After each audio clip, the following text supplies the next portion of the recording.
Economía y finanzas muchas veces capaz suele ser medio machista en algunos rubros. Y de eso tuve un montón. Básicamente trabajo con electrificación en África subsahariana, que vos tenés hospitales que no tienen electricidad. Es todo como económicamente inviable. Hola, Caro, ¿cómo andás? Muchas gracias por sumarte hoy. La verdad que la mejor, intercambiamos un par de mensajes y arreglamos rapidísimo, así que de verdad, muchísimas gracias por sumarte hoy. No, por favor, bueno, tu contenido lo vi hace poco y me encantó, así que me gusta mucho también esta iniciativa, siento que es bastante útil. Muchas gracias. Nada, quería arrancar con una breve introducción tuya, una breve presentación. O sea, sos licenciada en Economía por la Universidad de San Andrés, máster en Economía también en la Universidad de San Andrés. Después te fuiste afuera a hacer un máster en International Economics and Finance en Brandeis, donde también hiciste el PhD en Economía. Y después seguiste estudiando afuera para hacer el postdoctorado en Harvard. Y en lo que respecta a la parte profesional, has hecho trabajo de consultoría para distintos organismos y ahora estás en Power for All siendo directora de Research, ¿correcto? Sí, correcto, no, todo muy correcto. El único quizás pero es que en realidad parece que tengo como un montón de másters, pero el máster que tengo en Brandeis es como un título intermedio que te dan cuando haces el doctorado, Claro, que sí, es sí. cuando aprobás los exámenes te dan el diploma de máster, que lo podés reclamar o no, y yo lo fui a reclamar. Claro. Así que bueno, técnicamente tengo el diploma de máster y el diploma de doctorado, pero es como todo parte del mismo programa. No, está bien, está bien. Todo cuenta. No, lo primero que te quería preguntar es, ¿por qué estudiaste economía? Porque claramente te gusta bastante porque seguiste estudiando sobre lo mismo varios años. ¿Y qué hace un economista? Si bien vos haces algo bastante particular quizás, pero más o menos en líneas generales, ¿qué hace un economista y por qué estudiaste eso? Bueno, estudié economía en realidad, como empecé fue un poco por descarte. A mí me gustaba más, yo quería ser física ¿Mirá? astrónoma. Me gustaba mucho astrofísica, estaba como obsesionada con el espacio, Sí. pero lo que me pasó fue que era una carrera que no tenía salida en realidad, no tenía mucha salida laboral. O sea, era, bueno, mira, si vos haces esto, después vas a ser una investigadora del CONICET, Claro. toda tu vida. No había como aplicación al sector privado. Quizás si yo hubiera crecido en Estados Unidos, que vos tenés la NASA o alguna otra, viste, pero en el contexto argentino era, hasta mi propio profesor de física me decía, mirá, o sea, no te lo Claro. recomiendo. Está limitado. Vas a estar claro, vas a estar muy limitada realmente. Y bueno, eso me tiró un poco para abajo. Y yo había tenido economía en el colegio, me había gustado mucho, pero quizás algo que me atraía es que en ese momento sentía que economía tenía muchas salidas laborales. Era muy diverso lo que vos podías hacer dentro del espectro. Entonces era como, bueno, mira, esto me gusta, después puedo elegir qué hacer y ahí arranqué. Ya me gustaba, obviamente, pero no era Claro. mi pasión. Después cuando me metí en economía y realmente como que yo siento que entendí lo que estaba haciendo, tipo en tercer año de la universidad, ¿eh? O sea, Claro. como que inclusive los primeros años tampoco entendía tanto para dónde iba y qué sé yo, y cuando ahí le agarré el gusto, dije, no, esto está genial. Y después, bueno, tuve una carrera larga de economista, pero así arranqué. Buenísimo, espectacular. Y estudiaste acá en San Andrés, pero después te fuiste afuera. Entonces, te quería preguntar, ¿cómo es estudiar justamente afuera, en Estados Unidos, en cuanto a la intensidad, la dificultad por el idioma? Entiendo que hablas inglés igual, pero ¿cómo es estudiar afuera y qué fue lo que más te gustó de estudiar allá? Creo que estuvo bueno en mi caso porque yo tuve como las dos experiencias, ¿no? Yo había hecho la carrera y la maestría en Argentina y entonces pude comparar un montón. Obviamente cuando te vas hay mucho más que la universidad, ¿no? Hay un montón de factores culturales Sí, como re fuertes, desde la manera que haces amistades hasta cómo interactúas con los profesores, hasta, no sé, la comida que comes. O sea, hubieron un montón de cosas que para mí fueron como un super shock. En términos educativos per se, yo te diría que justo la realidad es que venía con tan buena base que a mí el primer año de la universidad ya me resultó muy fácil. O mirá sea, qué era el bueno. primer año de doctorado y lo que pasa es que justo la maestría que yo había hecho en UDESA estaba muy orientada a como la vida académica y entonces era literal el primer año del PhD. Entonces medio que Claro, yo ya lo había hecho. Entonces yo llegué como con una ventaja medio grande porque el libro ya lo había usado, todos los problemas ya los había resuelto. Y entonces era un poco, me dio mucho aire a mí eso, porque de alguna manera adaptándome a todas esas otras cosas, desde, no sé, yo pasé de vivir con mis papás a vivir sola, bueno, con mi novio. sí. eh, viste, a hablar todo el día en otro idioma, a aprender a hacer un montón de cosas que claramente no sabía hacer, tipo cocinar. Viste, entonces, claro, adaptarte un poco a la vida, a tener que valerte por vos mismo, me Sí, ayudó mucho que la parte académica no me costara. Entonces, yo creo que en ese sentido, haber tenido una formación realmente muy sólida fue re clave. Y además, bueno, para mí, en lo particular, me dio sí, como, siento un plus de confianza fuerte, porque es muy distinto cómo encarás algo cuando estás re confiado y decís, esto lo tengo clarísimo, sí, que sí, sí. cuando no estás entendiendo, te estás tratando de hallar, y yo siento que la mayoría de gente que deja el doctorado tiene que ver un poco con eso, con que Mm, nunca se sintió cómodo desde el primer momento. claro. No, buenísimo. La experiencia de estudiar allá en Boston, en Harvard y eso, bien. O sea, la Facu, me imagino que en las instalaciones y todo ese mundito habrá sido bastante fuerte. Igual San Andrés tiene un campus hermoso, Sí, pero yo qué sé. lo que tenés allá es mucha centralidad.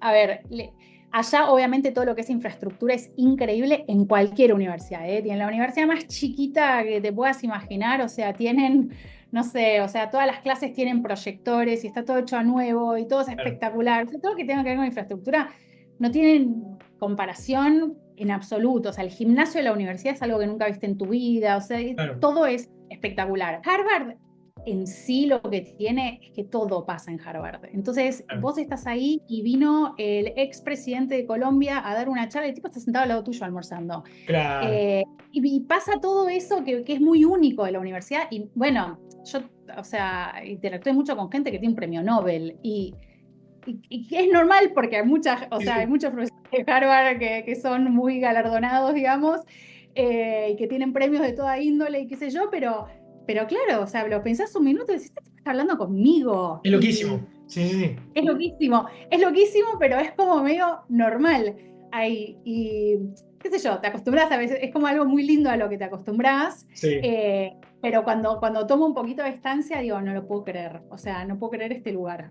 Eso es lo que te pasa. Pasa la centralidad, que es como que todo, y cosas también más, bueno, o sea, Harvard lo que tiene es que está en Cambridge, pero en la misma ciudad está MIT también. Entonces vos tenés un núcleo universitario que es como, no sé, el centro universitario mundial, claro. donde, qué sé yo, los laboratorios de MIT, o sea, de uno de esos laboratorios se desprendió la vacuna Moderna. Y esto está a 10 cuadras de mi casa. Sí, Y, sí, y sí. es como re fuerte, porque es como todo se hace ahí. Sí, sí, Y sí. hay un reactor nuclear en MIT, qué sé yo, es como Claro. uno se acostumbra, pero estás inmerso como en un mundito que es una élite académica que no existe. Y está buenísimo. O sea, yo realmente, el día que me vaya, va a ser lo que más voy a extrañar. Porque sigo viviendo, o sea, no estoy más físicamente en la universidad, pero sigo viviendo en Harvard Square y voy mucho a la universidad, hay mucho evento, mucha cosa. Y yo ya Claro. sé que el día que esté va a ser lejos lo que más voy a extrañar. No, espectacular, buenísimo. Y ya pasando un poco más a la parte profesional o normal, todo bien. ¿Cómo es tu experiencia con eso? Mira, para conseguir trabajo, creo que no. También es verdad que yo siempre, digo, o sea, Latinoamérica es muy machista y yo me crié siempre en círculos medio machistas porque, bueno, porque economía también es una carrera machista, como decís vos, y entonces yo siempre sentía que tenía que hacer un plus de esfuerzo. Entonces, Claro, claro, o sea, yo de repente entré al mercado laboral con un postdoc, o sea, entonces claro, digo, era como que más que esto no hay. claro, sí, sí, Entonces, sí. yo ya estaba como, siento que muchas de las cosas que yo hice es verdad que quizás estaba overqualified. Y, pero bueno, como que yo siempre sentí que tipo tenía que mostrar todo. Creo que para conseguir trabajo no, donde yo vivo también es un lugar donde, o sea, hay muchas mujeres con Claro, PhD, con postdocs, con tal, y creo que no viví ningún tipo de machismo en ese sentido. Lo viví más trabajando, porque yo, por ejemplo, bueno, yo en realidad en el PhD me especialicé en una de mis dos, fue comercio internacional y crecimiento económico, que en realidad es International Development, sí, desarrollo económico. Es esencialmente eh, cómo hacer para que los países crezcan y para reducir los gaps en income entre países.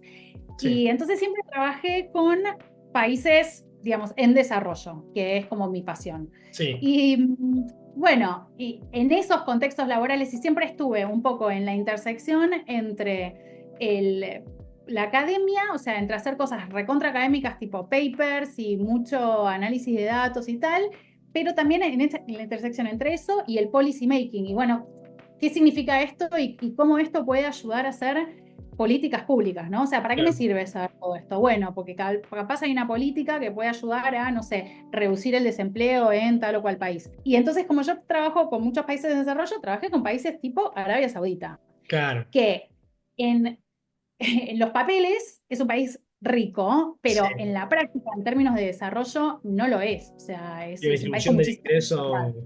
la distribución del ingreso complicada. Exactamente. Entonces, si bien GDP per cápita es alto, o sea, todo lo que son indicadores sociales, socioeconómicos, qué sé yo, o sea, son los de un país de ingreso medio bajo. Y la verdad es que ahí sí te das cuenta, o sea, es una cultura, obviamente, o sea, muy marcada por la religión, es una cultura súper machista, y me ha pasado de ir con todo el análisis hecho por mí, o sea, Sí, sí, sí, sí. 100% por mí. Estar en el Ministerio de Economía, estar presentando todo lo que yo estaba haciendo y que lo mira mi supervisor, que era hombre, y le haga las preguntas a él. Y él me mira y dice, bueno, Carolina, te lo voy a contestar porque Claro, lo había hecho yo. O sea, que era la que lo estaba presentando.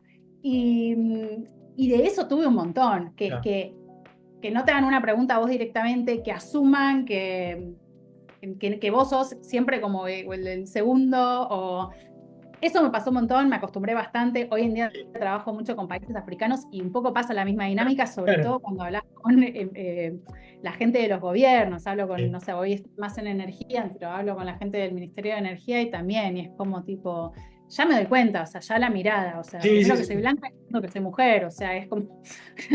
Y entonces yo insisto un montón, pero algo que sí a mí siempre me sirvió mucho es cuando yo me presento es decir que soy PhD. Entonces es como que ahí ya, Claro, al menos hay como una mínima base de respeto intelectual y claro. siento que yo en mi LinkedIn, por ejemplo, tengo mi nombre y dice coma PhD, PhD, porque claro. siento que en este contexto en el cual yo me muevo Es un hace un... cartel como para decir, che, respetamos un poquito más, negro. Está bien. Exacto. Para que no me tomes a face value, tal vez, y hagas supuestos en base a lo que vos inferís que yo soy, ¿no? Perfecto. No, no, está bien, está clarísimo. ¿Qué es lo que haces en tu trabajo? Te quiero preguntar, porque me parece un poco particular lo que haces. Entonces, nada, me gustaría que me cuentes un poco justamente tus actividades, cómo es tu día a día, trabajas en tu oficina, trabajas en tu casa, nada, un poco cómo es tu dinámica de trabajo. Bueno, yo siempre trabajé en desarrollo internacional y creo que este trabajo, que ahora hace ya 4 años estoy haciendo, es lo más desarrollo internacional que hice jamás, porque básicamente trabajo con electrificación en África subsahariana. O sea, te diría que una de las principales barreras al desarrollo de África es todo lo que tenga que ver con infraestructura y gran parte de eso es que en muchísimos de estos países más de la mitad de la población no tiene acceso Sí, a electricidad. es tremendo, Es sí. tremendo. Es una locura. Y electricidad, eh, quizás uno como no sabe lo que es no tener, no entiende tampoco a qué punto es, pero estamos hablando de que vos tenés hospitales que no tienen electricidad. Entonces, son hospitales que no tienen vacunas, son hospitales donde no puedes hacer una operación, no puedes hacer intervenciones quirúrgicas, son hospitales donde nacen bebés sin anestesia. Sí, sí, es una Y si hay locura. una complicación tampoco se puede tratar. Es una cosa tremenda, no es solamente que no tengas hielo. Entonces, es realmente fuerte. Es que cuando se hace de noche no hay luz y no hay luz y no puedes hacer más nada. Y así. Entonces, nada, obviamente que es una necesidad básica y es indispensable para el desarrollo. Y entonces, yo trabajo en una organización que es una ONG que se llama Power for All, donde básicamente nosotros hacemos mucho advocacy de usar la energía solar, energías Sí, renovables, pero puntualmente la solar, para electrificar a comunidades que no tienen electricidad de manera más rápida y más económica. Porque, voy a hacer una explicación muy chiquita, en sí, general los países lo que ellos tienen en mente es el grid tradicional, que es básicamente la red de energía como la conocemos sí, nosotros, que es estos cables que vos tirás cables y electrificás todo. ¿Qué pasa? Esa es una energía que se genera de manera centralizada. Entonces vos para llegar a la otra punta del país tenés que tirar cables largos, muy sí. largos. Y eso es Y, caro. y- y eso es muy caro.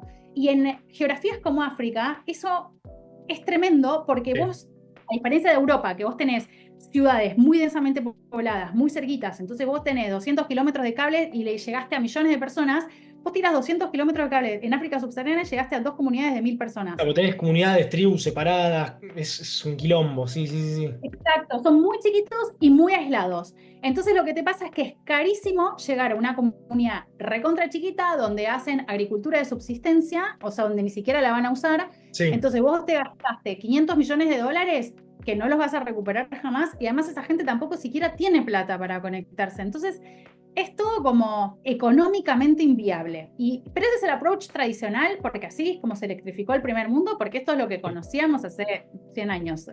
Pero hoy hay muchas tecnologías que para este contexto en particular, donde vos tenés, qué sé yo, un pueblo chiquitito de capaz 1000 habitantes, y Sí. tenés un montón de espacio y tenés sol todo el año, te sirve mucho más tener paneles solares y hacer una red chiquitita, lo que llamamos, bueno, se llaman microredes o mini redes, como una pequeñita granjita solar, que es lo mismo que lo que vos harías tradicionalmente, pero en chiquitito Sí. y con energía solar. Es mucho más económico, es mucho más eficiente. Además, el otro tema de tirar cables es que además después los tenés que mantener, si no tenés muchas pérdidas en la distribución, Vale. que es un problema re frecuente, es lo que hoy en día está pasando en Sudáfrica, por eso Sudáfrica tiene apagones de 8 horas, porque hace 40 años que no Sí, sí. invierten en mantenimiento. Entonces, esto es mucho más sustentable, porque es un circuito, yo no soy ingeniera, pero es bastante evidente que un circuito más chiquito Claro, sí, sí, sí. es más confiable, digamos. Eh, y entonces, bueno, entonces nosotros un poco empujamos la idea de, bueno, hay que cambiar la mentalidad, hay que ir a estos otros sistemas que sí es verdad que son más nuevos y tal, pero son mucho más sustentables también desde un punto de vista ecológico, Sí, ¿no? Porque sí, es energía solar. Yo hago todo el análisis económico detrás de esto. sí, Es como, ¿a dónde te conviene ir? O sea, yo lo digo en inglés, pero where's the most value for your money? O sea, sí. ¿dónde vale más tu intervención? Si vos tenés 5 millones, ¿dónde los ponés de manera que magnifiques la cantidad de gente que vas a conectar y el uso que se le va a dar a esa energía y si esa energía va a tener usos productivos y demás? Hago todo el análisis económico por detrás, que a veces es un business model y a veces es entender el impacto socioeconómico que va a tener esa energía en la gente. Sí, por las externalidades también no es lo mismo quizás poder alimentar con red eléctrica a un hospital que capaz una comunidad que no tiene hospital, pienso, no sé, pienso en cuestiones así, pero no, no, no debe ser 100%. lo mismo. Obvio, 100%. Y tampoco en un lugar donde hay industria que donde no la hay. Total, sí. No, buenísimo. ¿Y vos viajás mucho? ¿Trabajás desde tu oficina? ¿O cómo es? ¿Cómo funciona? ¿Vas a los Sí. lugares? Bueno, mi trabajo es remoto porque yo hago investigación. Sí, Nuestros países foco, digamos, están todos en África. sí, Yo viajo a África muchas veces sí, según el proyecto. O sea, hay proyectos que requieren que viaje porque de pronto estamos haciendo una instalación eléctrica y tengo que ir y tengo que hablar con el Ministerio de Energía y bueno.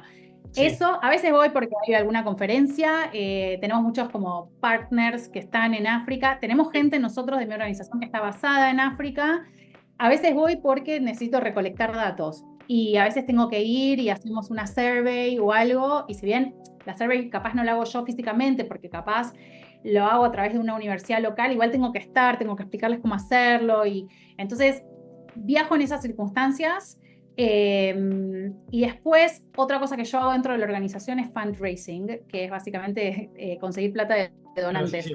Y entonces viajo un poco para eso. Eso ya igual es otro tipo de viaje, es Sí, en sí, sí, Estados sí. Unidos y Europa, básicamente. Sí, si no vas a ir a África justamente a conseguir plata para ellos mismos, es medio... No, exacto, exacto. Entonces, no la hay. Entonces, a ellos tengo que ir con plata a venderles algún tipo de intervención.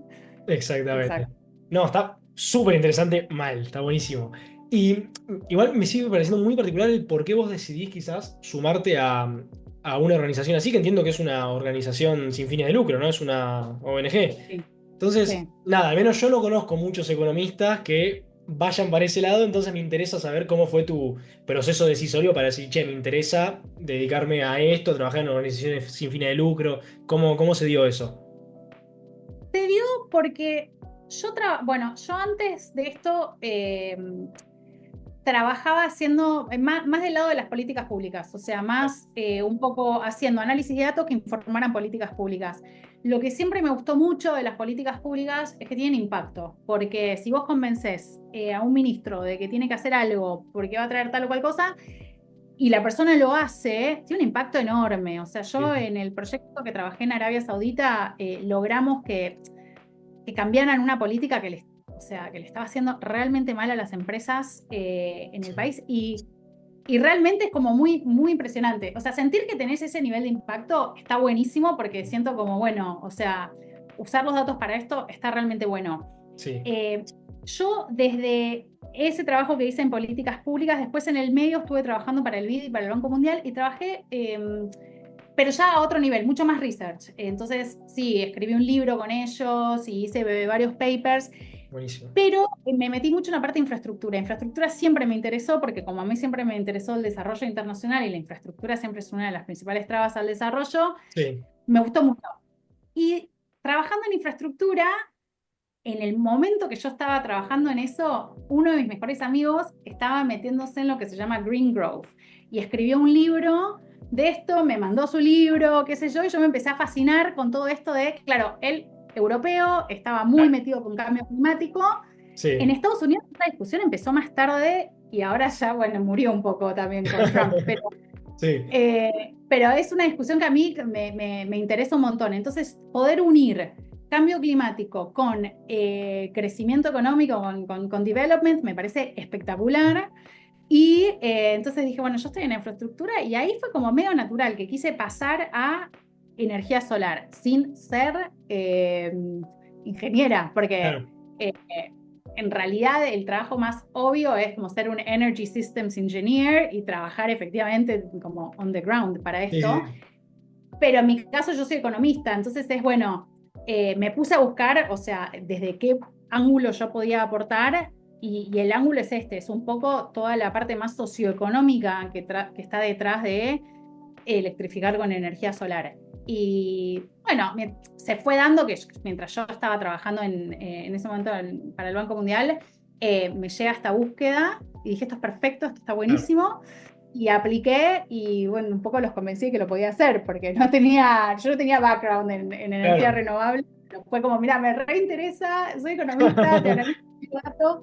Un poco los economistas siento que tenemos eso de que nos podemos vender tipo, dame cualquier cosa y te lo analizo. Sí, Ese es un plus que tal vez siento que otras profesiones están un poco más acotadas sí, es en verdad. eso.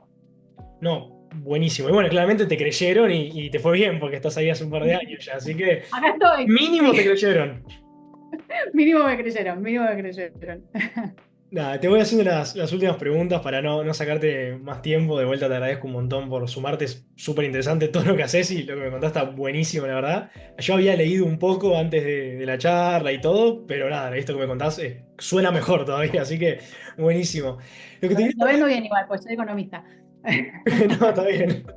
Lo que te quería preguntar es, después de un postdoctorado y después de hacer estos trabajos que básicamente le cambiás la vida a gente en África, ¿qué sigue? O sea, ¿qué tenés más allá? ¿Qué hay después? Porque sos joven y ya hiciste un montón de cosas en el mundo académico, en el mundo laboral. Después, ¿qué te motiva?